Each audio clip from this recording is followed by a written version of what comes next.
Hello students, நம்ம இன்னைக்கு இந்த வீடியோவில் என்ன பார்க்க போகிறோம்னா எக்ஸசைஸ் 7.5ல் கொஸ்டின் நம்பர் 18 பார்க்க போகிறோம்.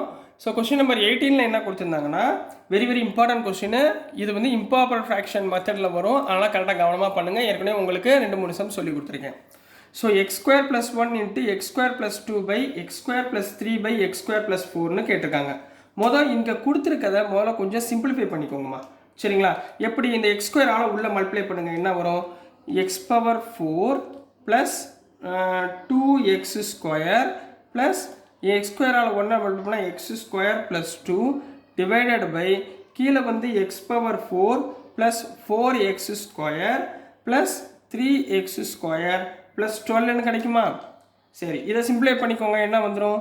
x⁴ plus 3x² plus 2 divided by x⁴ plus 7x² plus 12 கிடைக்குமா? இங்கே பாருங்களேன், இது ரெண்டையுமே பார்த்தீங்கன்னா மேலே x⁴ கீழே x⁴ இருக்கு. ஸோ இது என்ன ஃப்ராக்ஷன்? Improper fraction. இது என்ன ஃப்ராக்ஷனு? Improper fraction. ஸோ நான் இந்த இம்ப்ராப்பர் ஃப்ராக்ஷனை முதல்ல நான் என்ன பண்ண போகிறேன்? ப்ராப்பர் ஃப்ராக்ஷனாக கன்வெர்ட் பண்ணணும். ப்ராப்பர் ஃப்ராக்ஷனாக கன்வெர்ட் பண்ணுறதுக்கு என்ன பண்ணுவீங்க? டிவைட் பண்ணணும். எதை கொடுத்துருக்க? இந்த நியூமரேட்டரை x⁴ plus 3x² plus 2 இந்த டினாமினேட்டர் டேர்மால் நம்ம என்ன பண்ண போகிறோம்? டிவைட் பண்ண போகிறோம். 7x² plus 12, ரைட்டுங்களா? இங்கே x⁴ இருக்குது. அப்போ x⁴ டிவைட் பை x⁴ எனக்கு என்ன கிடைக்கும்? 1ன்னு கிடைக்கும். ஸோ 1ஆல் முதல்ல நம்ம மல்டிப்ளை பண்ணி எழுத போகிறோம், ரைட்டுங்களா? ஸோ ஃபஸ்ட்டு என்ன பண்ண போகிறோம்? 1ஆல் நம்ம சிம்பிளிஃபை பண்ண போகிறோம். So 1 × x⁴ x⁴ plus 7x² plus 12ன்னு கிடைக்கும். ஸோ இங்கே சிம்பிளை சேஞ்ச் பண்ணுங்கள். சேஞ்ச் பண்ணிட்டீங்கன்னா x⁴ கேன்சல் ஆயிரும்.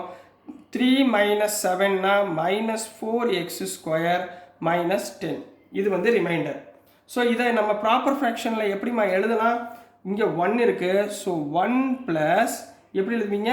இது டிவைட் பை இது -4x² -10 டிவைடட் பை இந்த term x⁴ plus 7x² plus 12. இந்த டேர்ம் தான் நம்ம என்ன பண்ண போகிறோம்? இன்டகிரேட் பண்ண போகிறோம். இது ப்ராப்பர் ஃப்ராக்ஷன். இது என்னது? ப்ராப்பர். இந்த ப்ராப்பர் ஃப்ராக்ஷனை அப்படி கன்வெர்ட் பண்ணிட்டு தான் நம்ம என்ன பண்ண போகிறோம்? இன்டகிரேட் பண்ண போகிறோம். புரிஞ்சுங்களா கண்ணா? இப்போ ரெண்டு பக்கமும் நம்ம என்ன பண்ண போகிறோம்? இன்டகிரேஷன் போட போகிறோம். ஸோ இன்டகிரேஷன் போட்டிங்கன்னா இங்கே என்ன வரும்? Integration of 1 plus -4x² -10 divided by x⁴ plus 7x² plus 12 into dx. இது வரைக்கும் ஓகேங்களா? சரிங்களா? இப்போ கீழே உள்ள டேர்மை நான் என்ன பண்ண போகிறேன்? சிம்பிளிஃபை பண்ண போகிறேன். கீழே உள்ள டேர்மை சிம்பிளிஃபை பண்ணி எழுத போகிறேன். எப்படி எழுதலாம்? இன்டகரல் ஓவர் 1 into dx தனித்தனியாக ஸ்ப்ளிட் பண்ணிடுறேன். 1 into dx plus integral over -4x² -10 divided by இந்த கீழே உள்ள டேர்ம் என்னவா எழுதியிருக்கோம்? இதுதானே x³ + 3x² + 4 தானே இப்படி எழுதியிருக்கோம். அதனால் இதே மாடலில் ஸ்ப்ளிட் பண்ணிக்கோங்க. x² + 3 into x² + 4 into dxன்னு எடுத்துக்கோங்க, ரைட்டுங்களா? ஸோ இப்போ நம்ம இந்த டேர்மை மட்டும் நம்ம சிம்பிளிஃபை பண்ணால் போதும், சரிங்களாம்மா? இந்த டேர்ம் மட்டும் சிம்பிளிஃபை பண்ணி என்ன கண்டுபிடிக்க போகிறோம்? ABயோட வேல்யூவை ஃபைண்ட் பண்ண போகிறோம். ஸோ நம்ம கையில் என்ன இருந்துச்சு? -4x² -10 divided by x² plus 3 into x² plus 4 இருந்துச்சா? இதை நீங்கள் பார்ஷியல் ஃப்ராக்ஷனாக சிம்பிளிஃபை பண்ணுங்கள். எப்படி வந்துடும்? ஜென்ரலாகவே எழுதுங்க. a/x² plus 3 plus b/x² plus 4 இதே மாடலில் எழுதினா போதும். bx plus c போட தேவையில்லை. ஏன்னா ரெண்டுலேயுமே x² இருக்குல்ல, வேறு எந்த டேர்மும் எக்ஸ் டேர்ம் தனியாக இல்லை. ஸோ டேரெக்டாக நீங்கள் என்ன பண்ணிடுங்க? ஏபின்னு போட்டு செய்யுங்க, ஆன்சர் வந்துடும், ரைட்டுங்களா கண்ணா? ஸோ இந்த பக்கம் என்ன வரும்? -4x² -10 divided by x² plus 3 into x² plus 4 equal to இதை கிராஸ் மல்டிப்ளை பண்ணிங்கன்னா a into x² plus 4 plus b into x² plus 3 whole divided by x² plus 3 into x² plus 4. இப்போ பார்த்தீங்கன்னா டினாமினேட்டர் ரெண்டும் cancel ஆயிருமா? ஏஆல் உள்ள multiply பண்ணுங்க. -4x² -10 equal to ax² plus 4a plus bx² plus 3b, ரைட்டுங்களா? இப்போ X ஸ்கொயரோட coefficient தனியாக எடுத்துக்கோங்க. 4x square minus 10 equal to x ஸ்கொயரோட கோஎஃபிஷியன்ட் எடுத்திங்கன்னா a plus b plus reminder 4a ப்ளஸ் 3bன்றது கான்ஸ்டன்ட்.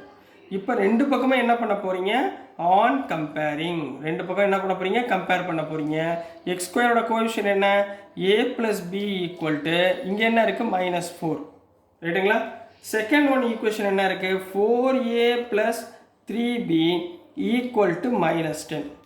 இப்போ இங்கே பாருங்கள், இங்கே 3b இருக்குது, இங்கே b இருக்குது. இதை ஈக்குவேஷன் நம்பர் 1, இதை ஈக்குவேஷன் நம்பர் 2ன்னு வச்சுக்கோங்க. சரிங்களாமா. ஸோ ஃபஸ்ட் ஈக்குவேஷன் எதால் மல்டிப்ளை பண்ணுவீங்க, 3ஆல் மல்டிப்ளை பண்ணுவீங்க. எழுதுங்க, 3a plus 3b equal to -12ன்னு வருங்களா, ஈக்குவல் டு -12. செகண்ட் ஈக்குவேஷனை அப்படியே எழுதிக்கோங்க. செகண்ட் ஈக்குவேஷன் எழுதுனீங்கன்னா 4a plus 3b equal to -10. இப்போ சிம்பிளை மாற்றிடுங்க, மைனஸ் மைனஸ் ப்ளஸ். ஸோ இது ரெண்டும் கேன்சல் ஆயிரும். 3a minus 4a -a equal to -12. அப்போது a ஈக்குவல் டு 12.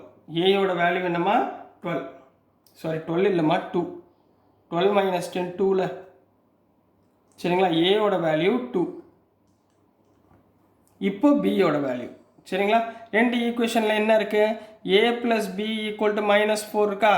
ஏயோட வேல்யூ என்ன போடலாம், 2 ப்ளஸ் பி ஈக்குவல் டு -4 போடலாமா. 2 அந்த பக்கம் கொண்டு போயிருங்க, b equal to -4 -2 equal to -6. அப்போ பியோட வேல்யூ என்ன வந்துருச்சுமா, -6ன்னு நமக்கு கிடைச்சிருச்சு. சரிங்களா. ஸோ ஏயோட வேல்யூ பியோட வேல்யூவை ஃபைன் பண்ண உடனே நீங்கள் என்ன பண்ணுவீங்க, இந்த ஃபார்மேட்டில் இன்டகிரேட் பண்ண போகிறீங்க. அப்போ என்ன நம்ம கையில் என்ன இருந்துச்சு, therefore இன்டகரல் ஆஃப் 1 தனியாக இருந்துச்சு. சரிங்களா. அப்போ 1 ப்ளஸ் இந்த term a by x square plus 3 plus b by x square plus 4 ரைட்டுங்களா இன்ட்டு டிஎக்ஸ். கரெக்டுங்களா கண்ணா, ஓகேங்களா, புரிஞ்சுங்களா. ஸோ இதை நம்ம எப்படி எழுதலாம், இங்கே பாருங்கள், X square plus a square model எழுதலாமா, ரைட்டுங்களா. நம்மளுக்கு என்ன ஃபார்முலா உங்களுக்கு தெரியும், இந்த ஃபார்மேட்டில் நல்லா கவனமாக பாருங்கள். Integration of dx by x square plus a square, இது வந்து ஃபார்முலா. என்ன ஃபார்முலா உங்களுக்கு தெரியும், 1/a into tan inverse of x by a plus c. இந்த ஃபார்முலா உங்களுக்கு சொல்லி கொடுத்துருக்கேனாமா. இந்த மாடலில் இங்கே நம்ம அப்ளை பண்ண போகிறோம். ஸோ இதை முதல்ல சேஞ்ச் பண்ணிக்கோங்க. Integration of 1 plus a by x square plus இந்த 3 நான் √3 ஸ்கொயர்னு போட்டுக்கலாமா, ரைட்டுங்களா. இங்கே plus b by x square, இந்த 4 நான் 2 ஸ்கொயர்னு போட்டுக்கிறேன், இன்ட்டு டிஎக்ஸ். இப்போ லாஸ்ட் ஆன்சர் எழுதுங்க, 1 into dx. Integration of dx என்ன, எக்ஸ் ப்ளஸ் ஏ எவ்வளோமா 2. அப்போ ஏக்கு பதிலாக 2, ஏ 2 போட்டு, சரிங்களா, ஏக்கு பதிலாக 2, 1/x square plus a square integrate பண்ண என்ன ஆகும், 1/a, ஏ இருக்கிற இடத்துல √3 tan இன்வர்ஸ் ஆஃப் எக்ஸ் எவ்வளோமா, எக்ஸ் பை √3 ரைட்டுங்களா. ப்ளஸ் இந்த டேர்மில் பிக்கு பதிலாக என்ன போட போகிறீங்க, -6. அப்போது -6 இன்ட்டு, சரிங்களா, இந்த கீழே எழுதிடுறேன், சரி இடம் பார்த்ததுனால, -6 இன்ட்டு இங்கே என்ன வரும், 1/x square plus a square பதிலாக into 1/2 into tan inverse of x by 2 plus c. இங்கே 2 இங்கே இது கேன்சல் பண்ணால் 3. So this is the answer for question number 18 கண்ணா. ஸோ டியர் ஸ்டூடெண்ட்ஸ், நான் அனுப்புகிற வீடியோஸ் உங்களுக்கு புரிஞ்சிருக்கும்னு நம்புகிறேன்.